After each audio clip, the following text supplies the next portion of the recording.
Bermeditasi vipassana dengan cara yang benar, dengan memiliki usaha yang benar, memiliki perhatian yang benar, memiliki kebijaksanaan yang benar, yang pada akhirnya juga membawa kepada keseimbangan batin, UPK, batin yang tidak terseret oleh keserakahan ataupun kebencian. Nah, dikatakan bahwa sesuai dengan tradisi dalam Theravada yang juga tertulis secara terperinci di dalam Visuddhimagga, seseorang yang mempraktikkan meditasi vipassana mengamati batin dan jasmani dengan benar, maka seseorang akan mendapatkan yaitu berbagai macam pengetahuan yang dalam tradisi Theravada dikatakan sebagai 16 jenis pengetahuan atau solasa nyana, yang 16 jenis pengetahuan di dalam vipassana. Yang mana pengetahuan-pengetahuan ini pada akhirnya membawa kepada pembebasan, membawa kepada pelenyapan kotoran batin. Nah, yang pertama adalah ketika seseorang mengamati batin dan jasmani dengan cara yang benar, sesuai dengan apa yang tadi telah disampaikan, maka seseorang akan mampu menengarai perbedaan antara batin dan jasmani yang disebut sebagai nama rupa pariccheda nyana. Nama rupa pariccheda nyana, nyana adalah pengetahuan. Pariccheda adalah ya pembagian atau pemotongan atau katakan pembedaan, ya. Pariccheda itu dikata pari dan ceda, ceda artinya memotong. Pari itu memotong secara menyeluruh, secara spesifik. Artinya pemotongan, pembagian, pembedaan antara nama batin dan juga rupa jasmani. Jadi mengetahui ternyata segala aktivitas yang dilakukan oleh kita, oleh makhluk, itu hanya aktivitas dua hal ini. Tidak lebih dari itu. Hanya sekedar aktivitas batin dan jasmani. Tidak lebih dari itu. Ketika mengamati, misalnya objek keluar masuknya nafas. Ternyata dalam pengalaman keluar masuknya nafas ya hanya ada dua hal secara garis besar. Hanya ada batin dan juga jasmani. Nafas itu sendiri adalah bagian dari jasmani. Bagian dari 4 unsur. Unsur tanah atau padat, unsur air atau cair, unsur api atau panas atau temperatur, dan unsur angin. Dan nafas itu sendiri adalah jasmani, sementara yang mengamati, yang mengetahui nafas adalah batin. Tidak lain bahwa segala aktivitas yang dilakukan oleh kita, oleh manusia, oleh makhluk, hanya dua hal ini, batin dan jasmani, tidak lebih dari itu. Ya kalau diterperinci lagi, ya 5 gugusan, tetapi secara singkatnya adalah batin dan jasmani. Maka mengetahui bahwa yang ada, ya secara jelas mengetahui bahwa yang ada itu hanya batin dan jasmani, ya di situ artinya seseorang mulai punya pemahaman, mulai punya pengetahuan bahwa ternyata apapun aktivitas yang dilakukan hanya sekedar aktivitas batin dan jasmani. Dan itu disebut sebagai nama rupa pariccheda nyana. Nah, seiring dengan praktik itu sendiri, dengan pengamatan itu sendiri, maka seseorang pun juga akan memahami. Ternyata antara batin dan jasmani ini memang saling berhubungan, saling berkaitan, saling menyokong, saling membantu. Dalam artian, apapun aktivitas yang dilakukan oleh jasmani, ya pada umumnya adalah disebabkan karena pikiran. Oleh batin, seseorang berjalan karena pikiran. Seseorang makan, minum karena pikiran. Seseorang melakukan aktivitas ini dan itu disebabkan karena pikiran. Ada sokongan dari pikiran. Kalau hanya pikiran saja, tanpa ada instrumen yaitu jasmani, makanya sekedar pikiran. maka tidak ada pergerakan, tidak ada aktivitas makan, tidak ada aktivitas minum, tidak ada aktivitas berjalan, berdiri, dan sebagainya. Kalau hanya sekedar pikiran. Nah, tetapi kalau hanya sekedar jasmani tanpa ada pikiran, ya jasmani ini tidak ubahnya seperti kayu yang sudah dipotong, yang tidak berguna, seperti balok kayu yang tidak berguna, ya mati. Tidak ada aktivitas. Aktivitas yang muncul hanya sekedar apa? Sekedar 4 unsur itu sendiri.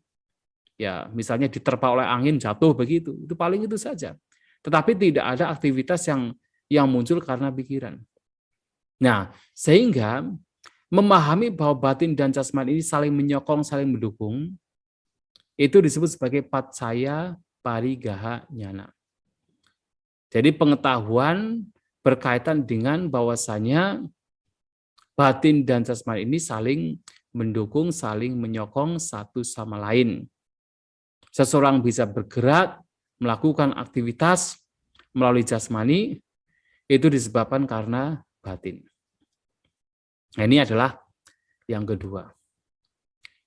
Nah, seiring dengan praktek itu sendiri, maka seseorang pun juga tahu bahwa ternyata batin dan jasmani ini tidak lepas dari sebuah karakteristik. Yang tidak lain adalah tilakhana. Bahwa batin dan jasmani ini ternyata bersifat tidak kekal. Apapun yang bergerak berkaitan dengan batin dan juga berkaitan dengan jasmani, itu tidak bisa bertahan. Tidak bisa kekal. Tidak bisa permanen. Batin dan jasmani ini selalu berubah. Selalu bergulir. Nah, itu disebut sebagai pemahaman tentang anicca. Dan yang terus bergerak, terus bergulir, yang tidak bisa dipertahankan, itu sendiri sebenarnya adalah sebagai beban. Dan beban itu disebut sebagai dukkha penderitaan. Atau yang selalu bergerak ini, yang berubah ini, yang tidak kekal ini, ketika seseorang kemudian mengangkat, menggenggam, melekati, maka di situ akan ada penderitaan. Ketika diangkat, maka akan ada beban. Ketika dilekati, maka akan ada yaitu beban. Yang itu adalah penderitaan. Bahwa batin dan jasmani ini pada hakikatnya adalah penderitaan. Adalah dukkha. Selain anicca, juga adalah dukkha. Dan juga akan terlihat bahwa batin dan jasmani yang sifatnya muncul lenyap, dan membawa berbagai macam penderitaan, ternyata di dalamnya tidak ditemukan sebuah entitas. Tidak ditemukan sebuah diri, sebuah self. Yang ada hanyalah sebuah kemunculan dan pelenyapan. Yang ada hanyalah sebuah perubahan. Yang setiap momennya, setiap waktunya, setiap detiknya hanya berubah. Tidak ada satupun fenomena yang bertahan. Nah, melihat demikian, itu disebut sebagai memahami anatta. Memahami ternyata tidak ada diri, tidak ada self. Dan ternyata self atau diri ini yang kita anggap sebagai ada, itu hanya sekedar sebuah anggapan. Sekedar sebuah kecenderungan, persepsi kita, pikiran kita. Karena berbagai macam kondisi yang bergabung menjadi satu, maka memunculkan sebuah persepsi, memunculkan sebuah kecenderungan anggapan bahwa ada diri. Padahal kalau diteliti, dilihat ke dalam lagi, dilihat lebih jeli lagi, ternyata setiap momennya, apapun fenomena itu adalah berubah. Tidak bisa bertahan, terus mengalami perubahan. Maka karena tidak ada satupun fenomena yang tetap, yang kekal, yang tidak berubah, maka tidak ditemukan sebuah diri. Bahkan kecenderungan bahwa ada diri itu pun, itu juga berubah-ubah, tidak tetap. Dan karena berubah-ubah tidak tetap, maka mana yang bisa dikatakan sebagai diri, yang bisa dikatakan sebagai self? Tidak ada. Nah, memahami batin dan jasmani sebagai tanpa diri, dan juga anicca, serta dukkha, memahami anicca, dukkha, dan anatta di dalam batin dan jasmani, itu disebut sebagai samasana nyana. Pengetahuan secara menyeluruh berkaitan dengan batin dan jasmani. Ini yang ketiga. Nah, seiring dengan waktu, seseorang yang mengamati batin dan jasmani sebagai anicca, dukkha, dan anatta akan melihat bahwa apapun yang muncul itu pasti akan lenyap. Baik batin maupun jasmani itu hanya sekedar muncul lenyap, muncul lenyap. Begitu cepatnya, hanya muncul lenyap. Dan itu disebut sebagai udaya baya nyana. Pengetahuan tentang muncul dan lenyap. Udaya waya. Udaya adalah muncul, waya adalah lenyap. Pengetahuan tentang hanya sekedar bahwasanya batin dan jasmani sekedar muncul dan lenyap begitu cepatnya.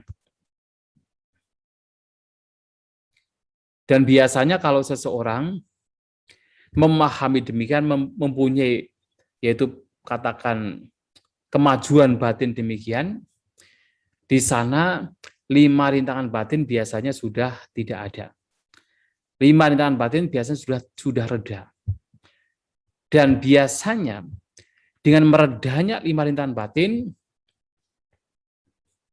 akan juga memunculkan berbagai pengalaman-pengalaman lain. Seperti seseorang misalnya melihat cahaya. Di malam hari seperti di siang hari. Ada cahaya seperti siang hari. Itu disebut sebagai obhasa. Atau seseorang mengalami kegiuran yang teramat sangat.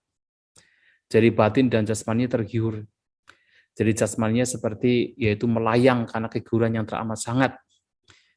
Dan juga mengalami sebuah ketenangan yang begitu mendalam. Passaddhi. Mengalami sebuah yaitu tekad, sebuah usaha yang begitu kuat dalam meditasi. Yang sepertinya semangatnya tidak luntur. Dan juga terkadang mengalami di mana perhatian begitu awas, begitu tajam, sampai pada titik di mana setiap fenomena akan tampak semua dengan jelas. Nah, pengalaman-pengalaman demikian, kalau tidak disikapi dengan bijaksana, itu juga bisa membawa kepada sebuah pandangan salah. Seseorang bisa berpikir bahwa dia sudah mencapai apa yang harus dicapai di dalam meditasi, di dalam vipassana. Padahal belum. Padahal pengalaman-pengalaman demikian itu hanya karena apa ya? Karena 5 rintangan batin itu sudah redam. Karena memang batin sudah mulai berkembang. Tetapi bukan berarti pengalaman demikian adalah final, adalah titik final dalam meditasi vipassana. Bahkan ketika dianggap itu sebagai pencapaian yang tertinggi dalam meditasi ini, itu adalah rintangan. Itu adalah gangguan. Maka pengalaman-pengalaman demikian pun juga harus dilihat sebagai apa? Sebagai sekedar fenomena. Yang itu pun juga muncul pada akhirnya lenyap. Dan ketika itu dilihat sebagai sekedar fenomena, maka batin pun juga tidak melekati lagi. Nah, sehingga seseorang akan mampu melanjutkan meditasinya dengan baik. Nah, kemudian ketika seseorang melihat bahwasanya segala sesuatu hanya muncul lenyap, pada akhirnya seseorang juga melihat dengan batin yang sudah begitu awas, bahwasanya yang ada itu hanya pelenyapan, yang ada itu hanya kehancuran, yang itu disebut sebagai bangga nyana. Jadi seseorang melihat bahwa segala sesuatu hanya sekedar hancur. Jadi yang kemunculannya bahkan tidak kelihatan. Yang terlihat hanya hancur, hancur, hancur, dan hancur. Lenyap, lenyap, dan lenyap. Dan itu disebut sebagai bangganya pengetahuan tentang pelenyapan. Nah, ketika seseorang melihat bahwa segala sesuatunya hancur, segala sesuatunya lenyap, tidak ada satupun yang bisa dipertahankan, tidak ada satupun yang bisa dijadikan sebagai sandaran. Sebuah fenomena yang selama ini dianggap sebagai yang bisa dijadikan sebagai naungan, bisa dijadikan sebagai sandaran, sebagai pegangan, ternyata pun mengalami kehancuran. Maka seseorang kemudian akan memunculkan dalam batinnya sebuah ketakutan. Disebut sebagai bahaya nyana. Dan ini adalah pengetahuan yang keenam. Takut karena kehidupan ternyata tidak ada satupun fenomena yang bisa dijadikan sebagai sandaran. Tidak ada satupun fenomena yang memberikan keamanan. Karena semuanya hancur. Semuanya lenyap. Dan ketika muncul bahaya nyana, maka seseorang juga akan melihat bahwa ternyata segala fenomena, baik batin dan jasmani, itu semuanya bersifat membahayakan. Dan ini adalah pengetahuan yang ke-7, yang disebut sebagai adi nawa nyana. Jadi segala sesuatu sifatnya adalah membahayakan. Bahwa semuanya tidak ada satupun hal, tidak ada satupun fenomena yang bisa dijadikan sebagai sandaran. Semuanya memberikan bahaya. Kemelekatan terhadap sedikit apapun fenomena, itu adalah penderitaan. Itu adalah bahaya.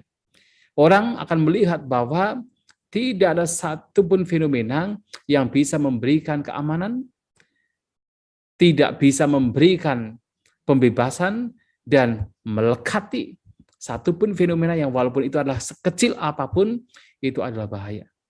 Dan itu disebut sebagai adi nawa nyana. Nah, ini adalah yang ke-7.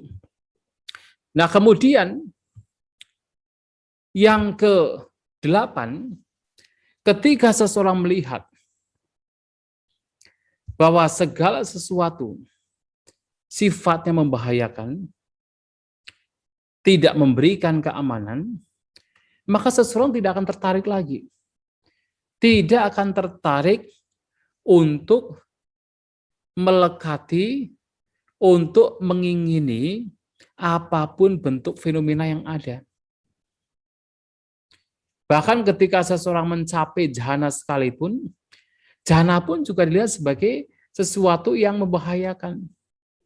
Sesuatu yang sifatnya tidak kekal, sesuatu yang bisa memberikan duka penderitaan, sesuatu yang sebenarnya diumpamakan sebagai sebuah belati yang bisa menusuk, yang bisa menyakiti. Bahkan itu adalah pencapaian jhana. Nah, orang demikian, pengetahuan demikian yang tidak tertarik terhadap apapun fenomena, terhadap apapun bagian dari batin dan jasmani, itu disebut sebagai nibbidanyana, pengetahuan tentang ketidaktertarikan atau kemuakan, muak terhadap apapun fenomena yang muncul. Nah, biasanya di dalam suta-suta, Sang Buddha hanya mengatakan, seseorang yang melihat anicca atau dukkha atau anatta, orang yang melihat segala sesuatu, segala fenomena sebagai anicca, dukkha, anatta, orang demikian akan memunculkan nibbida, memunculkan kemuakan, memunculkan ketidaktertarikan. Nah, tetapi di dalam kitab Visuddhimagga itu diperdetail lagi. Orang yang melihat anicca, ketidakkekalan, melihat dukkha dan juga melihat anatta, maka juga akan mengalami sebuah pengalaman bahwasanya segala sesuatu, segala fenomena hanya muncul dan lenyap, yang pada akhirnya hanya terlihat hancurnya saja, mengalami sebuah yaitu rasa bahaya, rasa melihat bahaya, melihat yaitu bahwasanya segala fenomena itu tidak ada yang bisa dijadikan sebagai tempat berlindung, sebagai sebuah sandaran, dan pada akhirnya seseorang menjadi muak, menjadi tidak tertarik lagi, tidak tertarik dengan apapun fenomena yang ada. Nah, ketika orang tidak tertarik dengan apapun fenomena yang ada, maka muncullah sebuah yaitu keinginan yang begitu kuat untuk terbebaskan. Yang itu disebut sebagai mujingtu kangyata nyana. Pengetahuan yang berkaitan dengan keinginan trembling atau gemetar untuk terbebaskan. Dan keinginan demikian bukan keinginan yang biasa.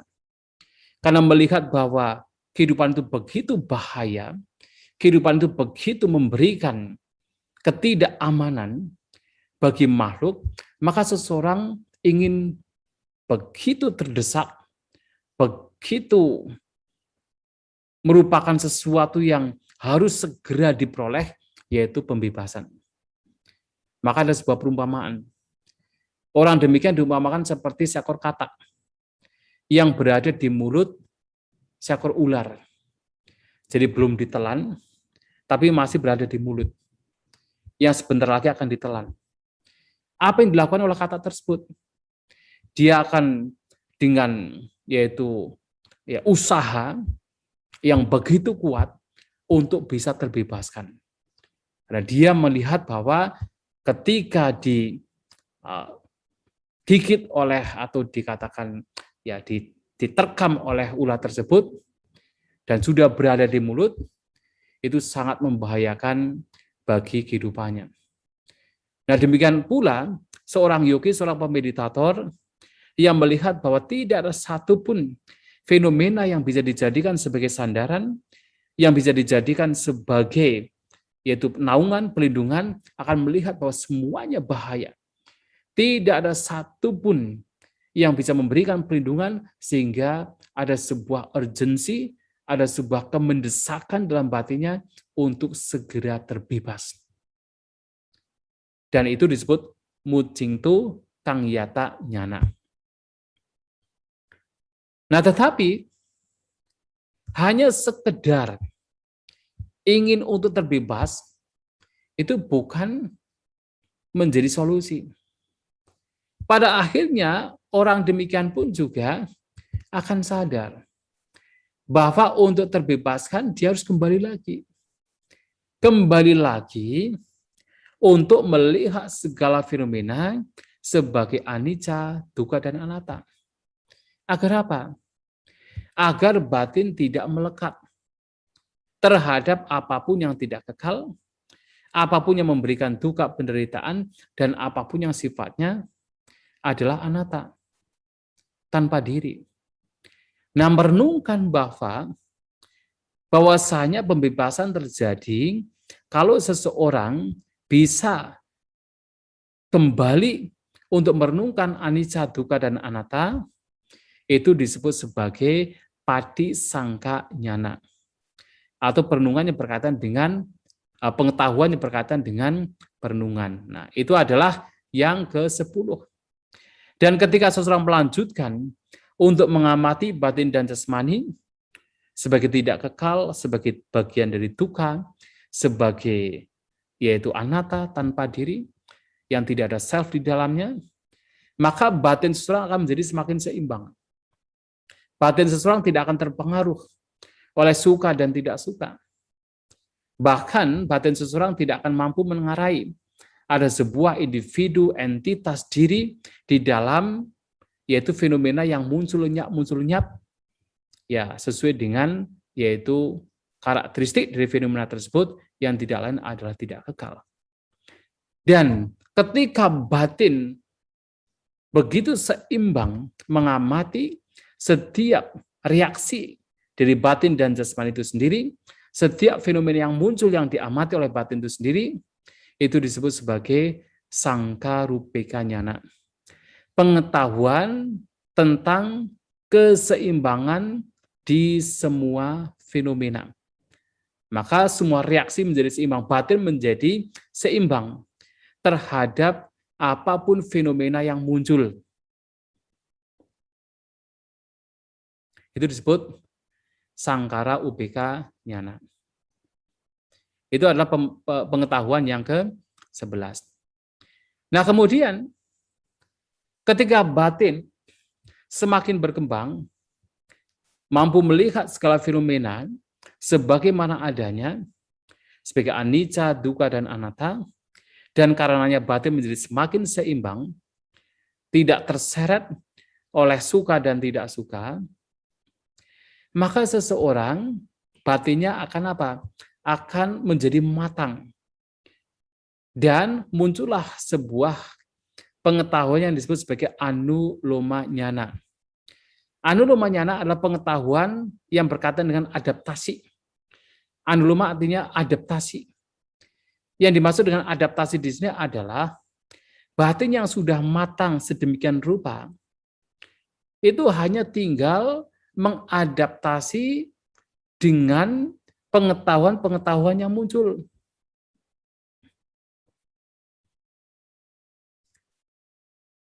Artinya, batin ini tinggal mengikuti. Maka ada sebuah perumpamaan.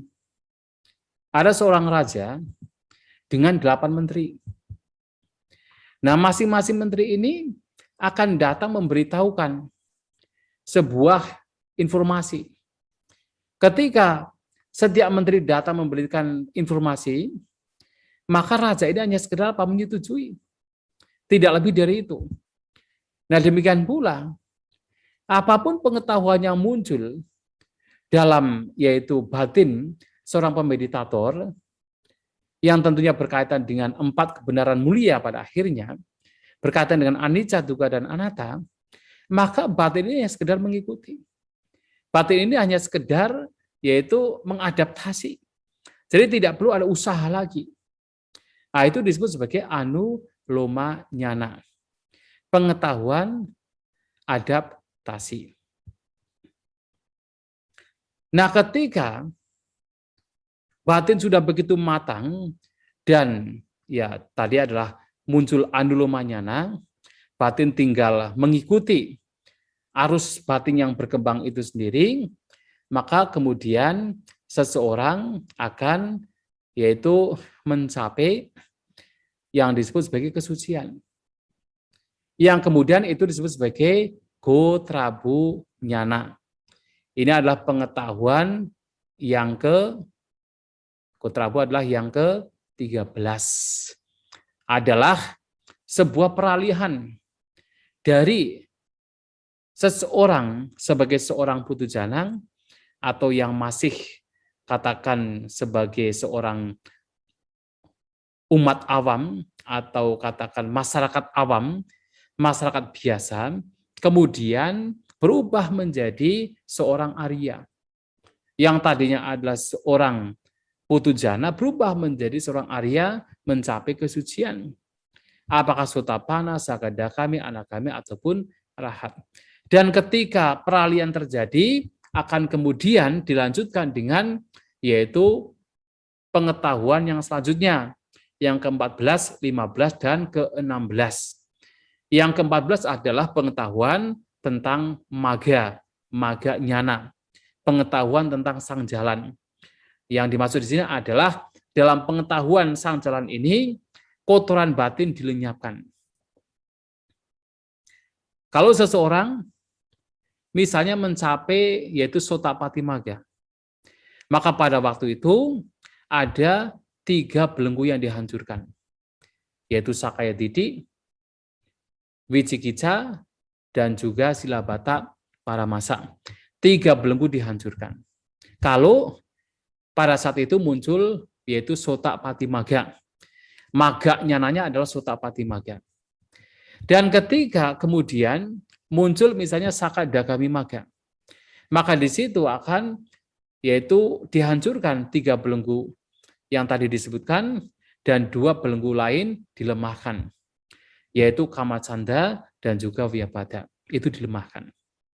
Dan ketika muncul Anagami Magga, maka 5 belenggu ini dihancurkan. Dan ketika mencapai Arahata Magga, di momen Magganyana ini, maka 10 belenggu dihancurkan. Begitu Magganyana terjadi, kemudian dilanjutkan dengan Palanyana, pengetahuan tentang buah. Artinya setelah kotoran batin, apakah beberapa atau keseluruhan itu dihancurkan, maka dilanjutkan dengan pala, yaitu buah. Buah dari hancurnya kotoran batin. Itu adalah pengetahuan yang ke-15. Nah, sementara setelah muncul pengetahuan yang ke-15, maka seseorang keluar dari palanyana, dilanjutkan dengan apa? Pacavekananyana. Pengetahuan untuk mereview apa yang barusan terjadi. Oh, dia tahu.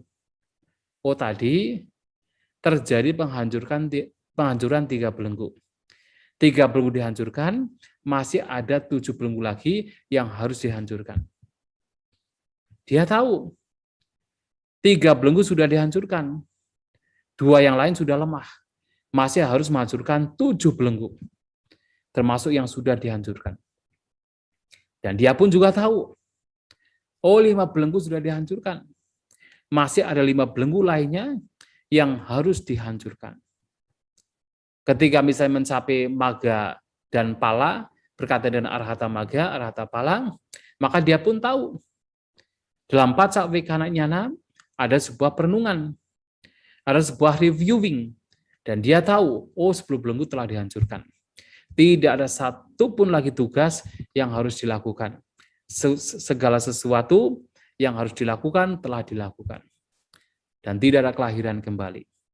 Nah, 16 nyana ini di dalam Visuddhimagga telah dijelaskan dengan rinci, dengan sangat terperinci. Maka untuk bisa memahami dengan lebih baik, maka bisa membaca Visuddhimagga. Nah, secara singkat, 16 nyana disampaikan dalam Visuddhimagga, ya tadi disampaikan secara singkat dalam penjelasan pada kuliah pada sore hari ini. Dan semoga apa yang dijelaskan secara singkat ini juga bisa menjadi sebuah pemahaman, sebuah clue, sebuah hint, terutama bagi kita semua dalam mempraktikkan meditasi.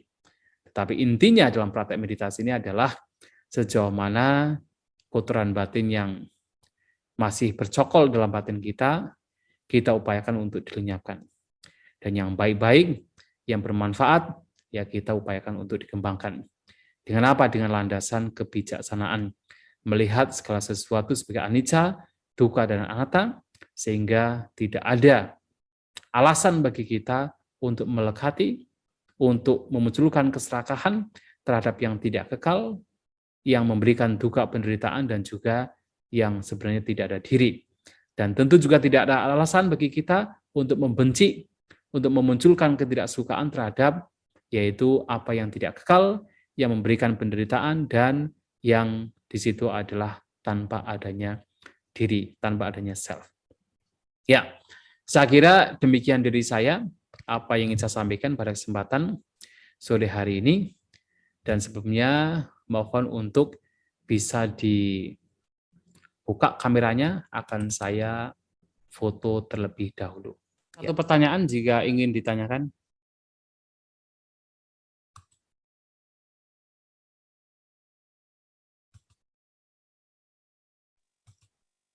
Saya izin bertanya, Bante.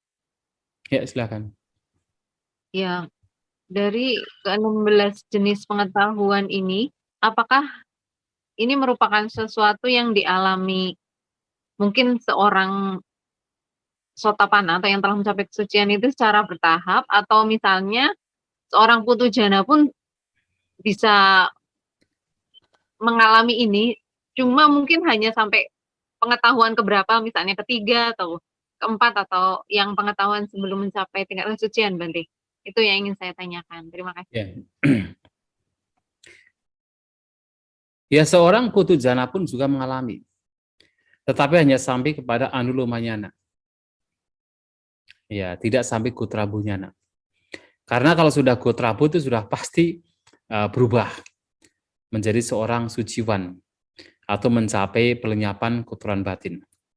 Ya, mencapai kesucian sotapana, sakadagami, anagami, ataupun arahanta. Kalau sudah gotrabu. Maka kalau seorang putu jana ya bisa mencapai bahkan anulomanyana. Setidaknya bisa mencapai sangkarupikanyana. Kalau biasanya dalam tradisi Theravada, kalau seseorang ini dulu pernah berikrar pada kehidupan-kehidupan yang lampau, pernah berikrar bahwa dia akan menjadi seorang sama sang Buddha, bertekad untuk menjadi sama sang Buddha, ya sebagai seorang bodhisattva. Maka begitu mencapai anulomanyana, ya tekad itu akan muncul. Dia ingat bahwa dulu pernah bertekad ingin menjadi seorang sama sang Buddha. Maka dia tidak akan berlanjut kepada gotrabu, hanya berhenti pada anulomanyana. Tapi secara umum ya, kalau orang sudah mencapai anulomanyana dengan pikiran manusia biasa, biasanya akan mudah sekali untuk mencapai gotrabu. Karena batin sudah begitu matang sehingga memudahkan untuk yaitu mencapai gotrabunyana. Nah, tapi kalau seorang bodhisattva hanya berhenti pada anulomanyana. Nah, kalau sudah gotrabu ya itu artinya sudah mencapai kesucian. Nah, kalau sudah mencapai gotrabu itu sudah pasti akan berlanjut pada maga dan pala. Itu sudah pasti. Dikatakan demikian. Jadi diibaratkan seperti seseorang yang menyeberangi sungai dengan galah. Ya, jadi melompat dengan galah, yang mana ketika sudah berada di tengah dan condong ke, yaitu katakan ke pantai sebelahnya, itu sudah pasti akan ke sana. Sudah pasti akan dari gotrabu itu pasti akan ke maga dan pala. Tidak bisa berhenti. Maka seorang bodhisattva berhenti pada anulomanyana. Artinya seorang putu jana bisa mencapai bahkan anulomanyana. Kalau pencapaian yang lain-lain ya pasti walaupun tidak mencapai kesucian ya udaya bayanyana, bangganyana, bayanyana itu bisa dicapai. Ya begitu ya. Ya, baik Bante. Terima kasih. Iya. Mungkin satu lagi siapa? Ada yang bertanya? Saya Bante. Ya, silakan. Iya, hanya penasaran aja sih Bante. Misalkan ini Bante, kan kami sudah Bante tadi juga sudah menjelaskan tentang 16-nya anak itu, dan itu pun kalau dicari di internet pun juga ada penjelasannya.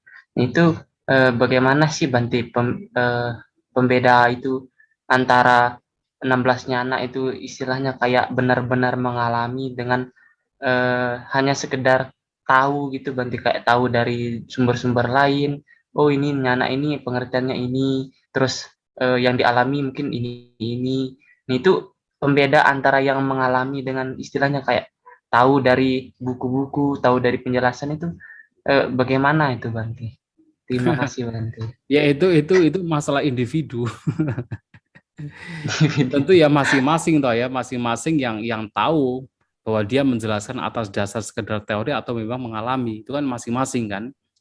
Ya, itu masing-masing. Jadi tidak bisa kita bisa katakan membedakan.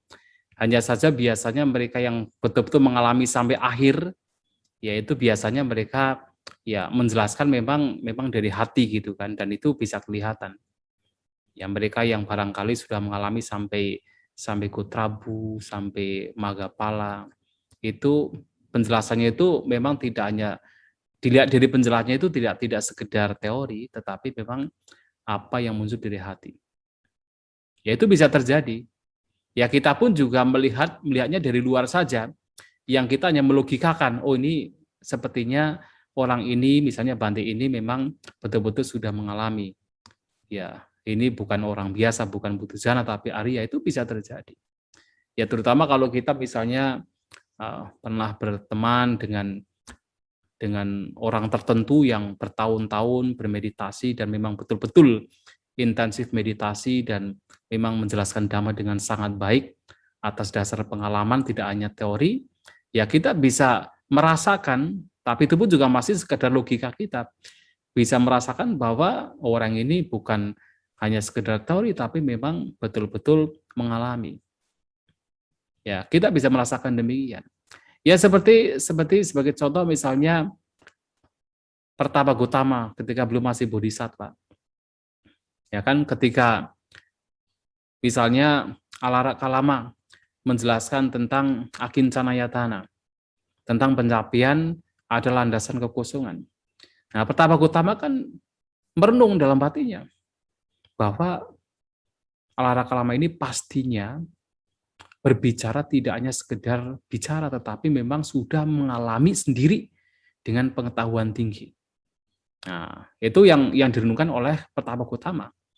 Kemudian Pertapa Gautama sebagai bodhisattva waktu itu juga berpikir, wah tidak hanya Alara Kalama yang punya keyakinan dalam hal ini, punya semangat dalam hal ini, punya perhatian, punya konsentrasi, punya kebijaksanaan dalam hal ini. Saya pun juga sama.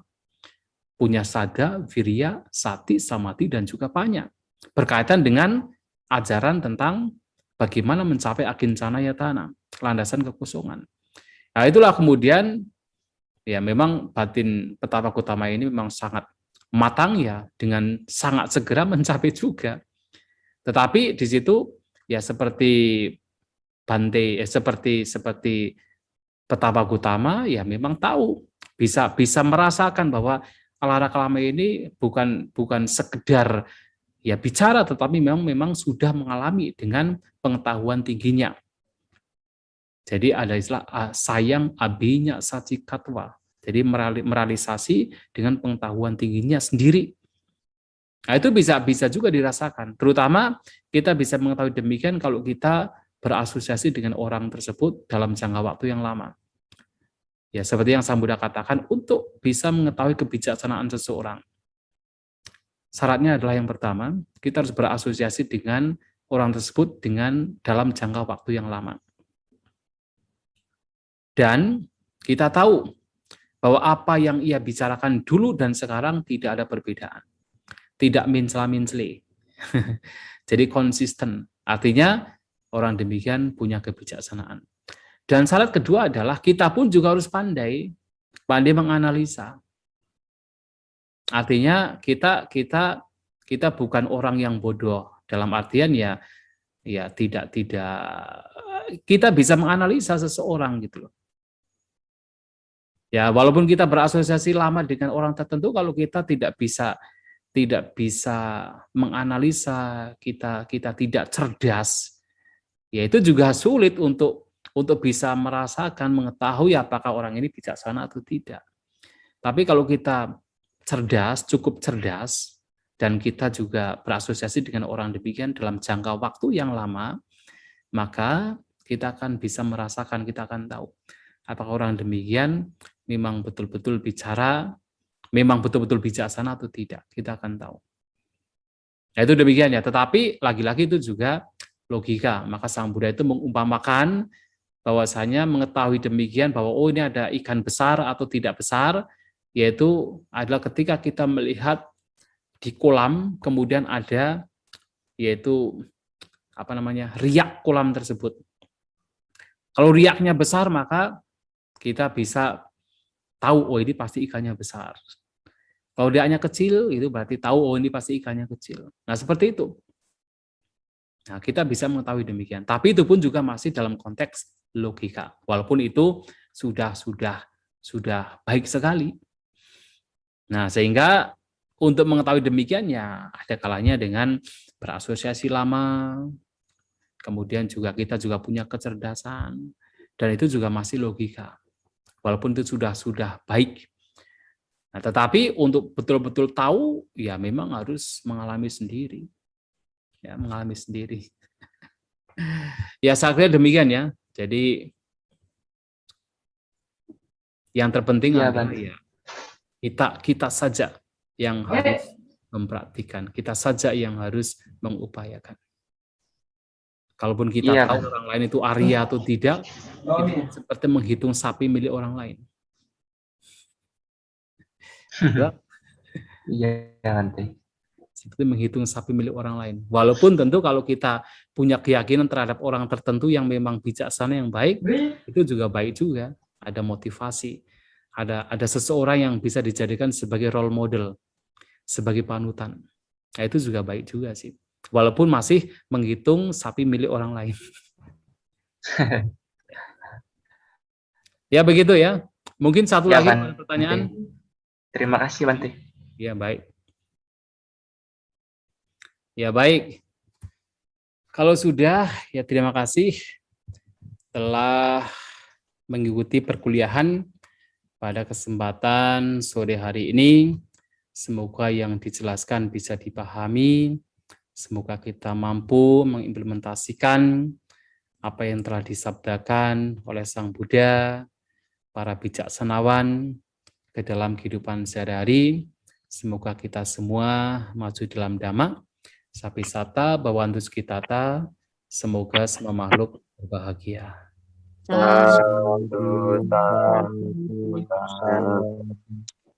Ya, terima kasih.